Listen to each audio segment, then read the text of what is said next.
channel, or welcome back. If you're new here, my name is Amethyst and I'm a first-time mom to a beautiful baby girl named Elena.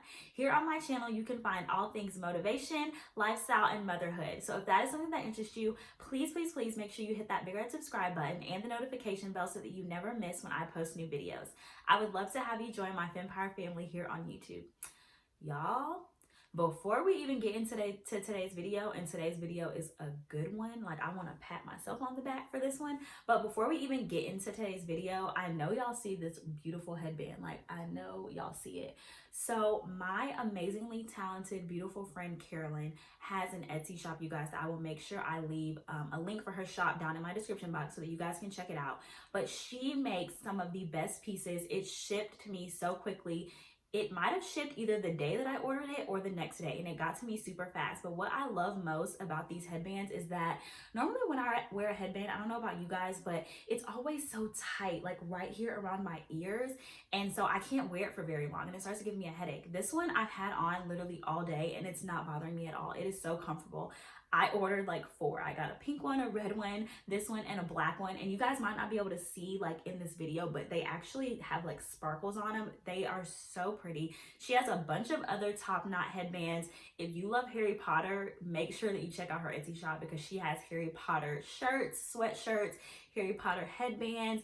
Just, you guys need to check it out, and make sure that you follow me and her over on Instagram because I'm going to be sharing every time I wear these on my Instagram, and also follow her Etsy shop on Instagram so that you can know when she uploads new products onto her shop. So I just wanted to shout her out, shameless plug, because I love her and because they are seriously beautiful headbands and they really are so comfortable.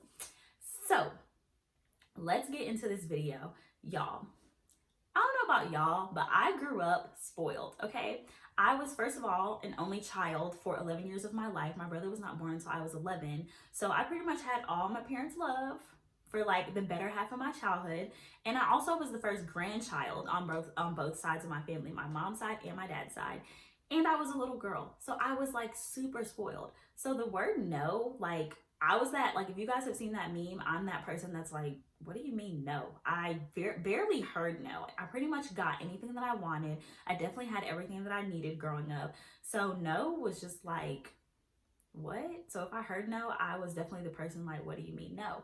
And I know that as a human race, as people on earth, we don't like to hear no. We don't like rejection. We don't like when things don't work out our way. And no has a very negative connotation behind it. So I decided to make this video because y'all, going into 2021, finishing out the year 2020, we about to switch up what no means. So after you watch this video, and while you're watching this video, I want you to just keep saying in your head from now on, no means next opportunity or next option. We are redefining the word no.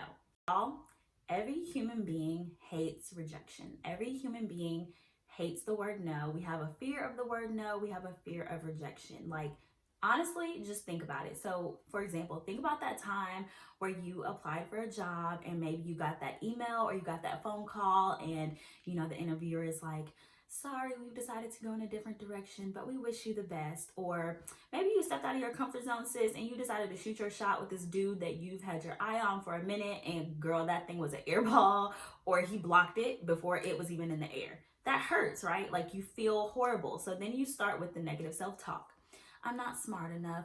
I'm not pretty enough. There's nothing interesting about me. I'm not talented. I'm a failure. Y'all, what if instead of thinking these things when we hear the word no or when we get rejected, we shift our mindset? Ladies, instead of seeing rejection as self-reflection and you reflect back on yourself and you think you got rejected because there's something that you lack or there's something wrong with you, what if rejection is protection? What if rejection is God's protection? Like, think about it. What if you didn't get that job that you interviewed for, that you thought you killed the interview and you really wanted that job, because a month down the line, God sends you another job opportunity and you get hired for that job and you're making $10,000, $15,000, $20,000 more salary-wise a year than you would have made at that other job had you got it? Or what if that dude that you really like, that you shot your shot with, and he rejected you and he decided that he didn't want to go on a date with you, or whatever the case is?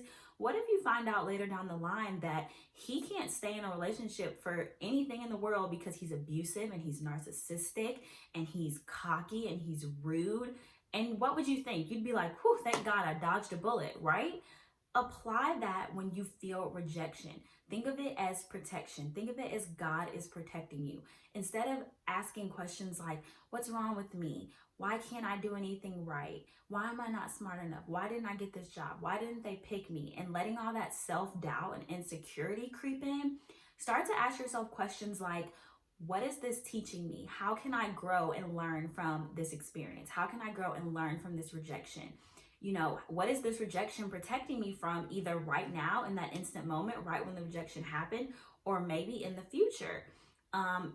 What is this rejection redirecting me towards? How can I apply this rejection in the future to my goals and my aspirations and the dreams that I have for myself?